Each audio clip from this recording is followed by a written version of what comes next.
देश भर में बिहार चुनाव के साथ साथ चल रहे हैं अलग अलग राज्यों में महत्वपूर्ण बाइपोल चल रहे हैं, उपचुनाव चल रहे हैं। ऐसी ही एक जरूरी सीट का बाइपोल के नतीजे जो हैं वो हम आपको इस वक्त स्क्रीन पर दिखा रहे हैं। इलेक्शन कमीशन के आंकड़े हैं, इलेक्शन कमीशन की वेबसाइट है, उसमें क्या कुछ नतीजे जो हैं वो सामने आ रहे हैं जुबली हिल्स की इस हाई प्रेस्टीज बैटल में, वो आप देख लीजिए। यहाँ पर 10 राउंड जो है वो काउंटिंग के होने हैं, उसमें से 6 राउंड जो है वो पूरे हो चुके हैं और अब तक के डेटा के हिसाब से नवीन यादव जो कांग्रेस पार्टी के कैंडिडेट इस चुनाव में थे वो जीतते हुए नजर आ रहे हैं, जीत की तरफ बड़े अग्रेसिव तरीके से बढ़ते हुए नजर आ रहे हैं। 60,000 से ज्यादा वोट पाते हुए 60,402 वोट जो है वो नवीन यादव यहां पर पाते हुए नजर आ रहे हैं। क्लियर जो है ये सीट जो है वो कांग्रेस के खाते में जाती हुई नजर आ रही है। चैलेंजर जो है बीआरएस की भारत राष्ट्र समिति की मंगती सुनीता गोपीनाथ वो 44,605 वोट पाती हुई नजर आ रही है, यानी दोनों के बीच में अंतर देख लीजिए कितना है। 15,000 से ज्यादा वोटों का अंतर जो है वो दोनों के बीच में नजर आता है। भाजपा के प्रदर्शन की आप बात कर लीजिए तो यहाँ पर 10,235 वोट यहाँ पर भाजपा के कैंडिडेट दीपक रेड्डी लंकाला जो है वो पाते हुए नजर आ रहे हैं। 50,000 वोट से वो पीछे चल रहे हैं। डायरेक्ट कॉन्टेस्ट जो है वो बना हुआ है नवीन यादव और मंगती सुनीता गोपीनाथ के बीच में, और वो भी सीट जो है कांग्रेस की तरफ फिलहाल जाती हुई नजर आ रही है। आपको बता दें नवीन यादव जो है वो पहले इसी सीट से 2 बार चुनाव लड़ चुके हैं, एक बार एआईएमएम की टिकट पर और उसके बाद वो निर्दलीय उम्मीदवार के तौर पर मैदान में उतरे थे। 2018 में निर्दलीय उम्मीदवार के रूप में उन्हें लगभग 19,000 वोट मिले थे। 2023 में अजहरुद्दीन को समर्थन देते हुए पीछे हट गए थे और कांग्रेस में शामिल हो गए।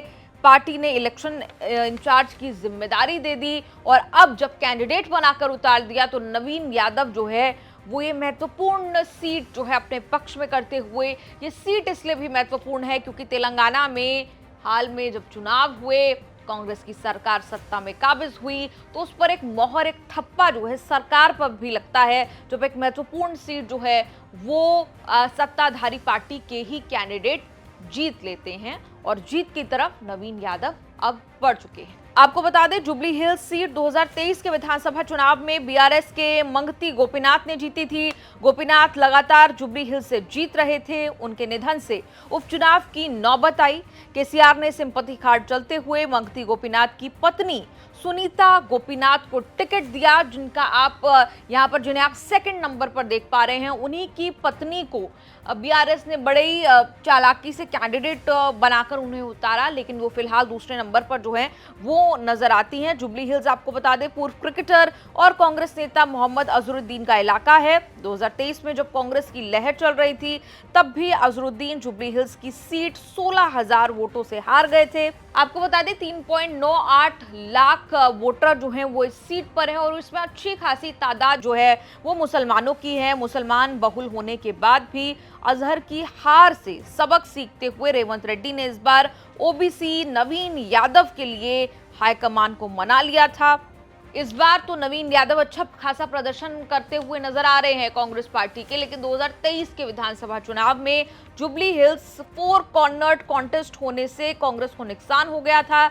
तब एआईएमएम ने भी अपना उम्मीदवार दिया था जो चौथे नंबर पर रहा, लेकिन वोट बंटने से कांग्रेस के अजहरुद्दीन को नुकसान हो गया था। तो कुल मिलाकर यहाँ पर जो रेवंत रेड्डी की भी साख जो है वो दाव पर थी। प्रेस्टीज बैटल जो है वो रेवंत रेड्डी और बीआरएस के बीच जो है प्रेस्टीज बैटल, इस हाई पावर्ड बैटल में जो है दोनों भिड़ते हुए नजर आ रहे थे। इज्जत का कहीं ना कहीं सवाल बन गया रेवंत रेड्डी का। जुबली हिल्स में हार या जीत का रेवंत रेड्डी और उनकी सरकार की लोकप्रियता पर सीधा असर दिखेगा।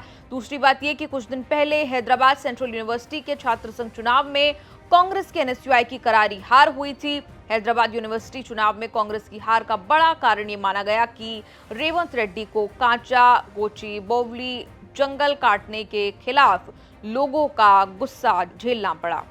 इसीलिए उपचुनाव भी नहीं जीतते तो फिर क्या मुंह दिखाते।